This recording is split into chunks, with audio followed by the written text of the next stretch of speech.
তখন তো 40 বছরে আমার কাছে কেউ এসে দাঁড়াতে পারতো না, একটা চা খেতে গেলে 1 ঘন্টা আধ ঘন্টা দাঁড়াতে হতো।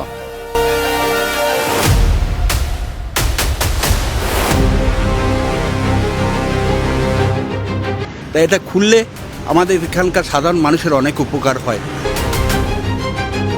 সাজিয়েছিল, স্বপ্ন সাজিয়েছিল, সে আর স্বপ্নগুলো এখানে কিন্তু সমাধি হয়ে আছে।